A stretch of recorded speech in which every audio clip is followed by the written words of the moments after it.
Welcome back to Preserve Health Talks. I'm Dr. Ira Pearlstine, and this is Leah Ginn. And we are here today with our privileged guest. No, we're privileged to have you as our guest, actually. Lois Cassle, APRN from Elite Health and Wellness Center. Yes. Right? And Lois specializes in hormone replacement therapy. And Leah and I get these questions all the time. Do you have anybody that actually specializes in hormone replacement therapy, and what can we do because we're just feeling bad? Well, I want to feel like I did when I was 25 and 30 again. I think Lois Cassle is one of these unique people who's specialized in this and can make you feel this way. So welcome, Lois. Thank you for having me here today, Ira. You're so welcome. So tell us your story. How did you get into hormone replacement therapy? So for me, this was a personal journey. I went into surgical menopause at the age of 42. And the only thing that the medical community would offer me at that time was Premarin or Prempro, which I was afraid to take because of their synthetic nature, and I was afraid of possibly getting breast cancer after going through a total hysterectomy. So I took it a little bit, and then I stopped taking it. I didn't really feel any better or worse when I took it or didn't take it, so I stopped taking it. And then fast forward 5 years of having no hormones on board, I was in full out menopause. I was 47 years old at this time, and I had gained weight. I had lost my libido. I had terrible brain fog. I had no interest in men. I was not a happy person. And then a nurse that I knew recommended me to go see this doctor who did bioidentical hormone pellet therapy on me, and it changed my life. It changed my life so profoundly that I decided to actually go back to school to become a nurse practitioner so that I could give this back to women because of the impact it made on my life. That's amazing. Yeah, that's amazing. So, some questions to ask you. Who would you consider a good candidate for hormone replacement therapy? Can just any woman come into your office and get it, or are there certain criteria, things that you look for? Right. So yes, of course there are certain criteria. The patient, the female patient that is a good candidate for this is really anyone in perimenopause or menopause. So perimenopause is the years before menopause where you're still getting your period, but you're becoming symptomatic. And what we do is we do a very comprehensive blood panel to see exactly where a woman is in that continuum.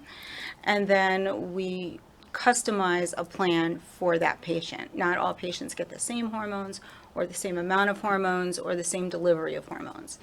It just depends on that person. People who could not get it would be somebody who had a hormone receptor positive cancer in their past. So I would imagine or presume that you are checking hormone levels. And is it based on the level that you get of the patient? So if the level's low, you give them more estrogen and progesterone and perhaps testosterone than someone whose levels are a little bit higher. That their levels are lower. So yes and no. The lab panel is very comprehensive, so we don't just throw hormones at somebody because they're coming in to say that they're having fatigue or weight gain, which are symptoms of menopause, but could also be symptoms of thyroid. So we do this comprehensive panel so that we can determine if hormones are in fact what they need. And if so, the dose is very specific to the patient. So the dose can vary across the board depending on the severity of their symptoms, their lab work, and their BMI. So, we hear this talk in the medical literature all the time, bioidentical hormones versus non-bioidentical hormones. What's the difference? So non-bioidentical hormones are synthetic in nature. They include things like the Premarin that was offered to me, testosterone cypionate for men, and so they come with inherent risk. They come with risk of increased coagulability, so increased risk of blood clots, increased risk of cardiovascular disease, increased risk even of cancer. So we stay away from that. What bioidentical actually means is that under a microscope, it is molecularly identical to your body's own hormones, so that it wouldn't cause you any more harm than your body's natural hormones would in the first place. Very cool. And what is the best way to deliver hormones? You know, there's patches, pills, pellets. How do you determine how to deliver those? So my preferred way, and the way I get my hormones personally, is the pellets. The pellets are a long-acting version of the bioidentical creams that people are a little bit more familiar with. Creams have to be applied every single day, Right. and pellets for women have to be done 3 to 4 times a year. Oh, wow. So also the creams, they work like medicine. So you put them on at a certain time of day, and then they peak at a certain time of day, and then the next day you have to reapply it. With the pellets, they go in on a certain day, but then it takes them 6 weeks to peak, and then they plateau for 3 to 4 months, depending on the metabolism of the specific patient. So I prefer that because there's less non-compliance, it's more steady. The pellets also tie into cardiac output because the way they get into the bloodstream is through the capillary system. The body wraps capillaries around the pellets, and that's how they enter the bloodstream. So anything that increases cardiac output, they get more hormone when they need it. So the delivery is actually bioidentical as well. Now, estrogen can be pelleted, correct? Yes. Testosterone can be pelleted, correct? Yes. But progesterone cannot be pelleted. No, we do not have a pellet for that. That is effective at this time. So we, in our practice, only use oral progesterone, micronized progesterone or compounded bioidentical progesterone because of the absorption. We can't risk the absorption with the topical, but a lot of practices do use topical as well. So if you have an intact system, an intact uterus, you've not had a hysterectomy, then you would need the progesterone. Absolutely. But if you have had a hysterectomy, can you forego the progesterone? Yes, you can. But to be truly hormonally balanced, when the ovaries are functioning prior to menopause, they are making progesterone, estrogen, and testosterone. Progesterone has some cancer protective properties for the breasts, and progesterone also helps women sleep. A lot of women, when they hit menopause, become insomniacs, and that is really because of a lack of progesterone. So it's recommended, but it isn't mandatory. But for an intact woman, it is 100% mandatory because without it, they will bleed and put themselves at risk.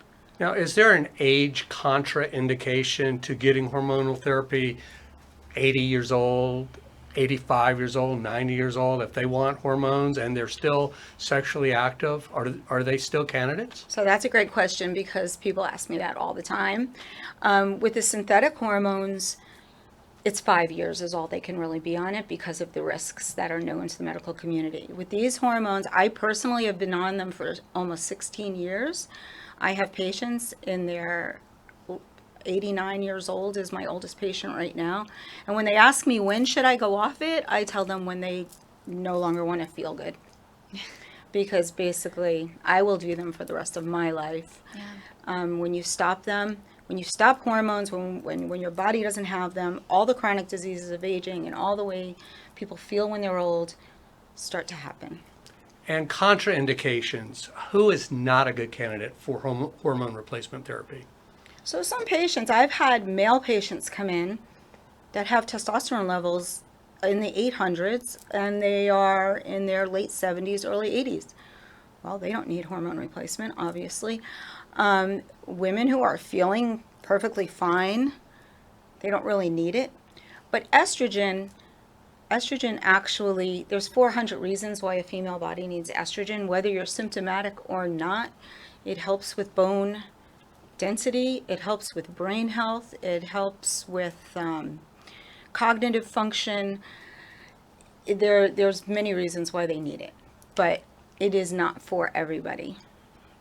And certain medical illnesses where you would want to give someone hormone replacement therapy, Where I would want to, where you would not want to. where I would not want to. So there's controversy on that with people with seizure disorders. There is a school of thought that thinks that estrogen lowers the seizure threshold, and there's the functional medicine side that says it raises it. In my experience with patients with seizures, I do have a neurologist in this community who refers patients to me, and his patients have much less seizures with the estrogen.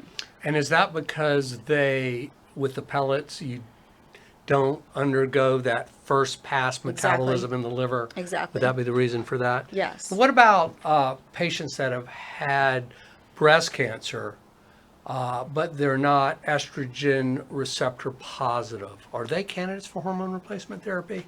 So actually, yes, they are, because estrogen in and of itself is cancer protective.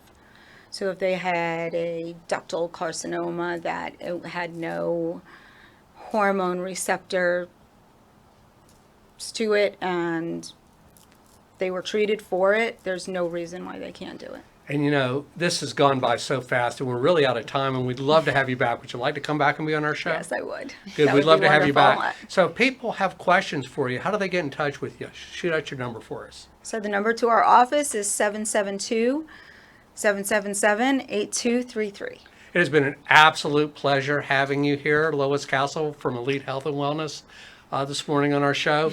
We thank you, and thank you for listening. We look forward to our next episode of Preserve Health Talks. Thank you very much.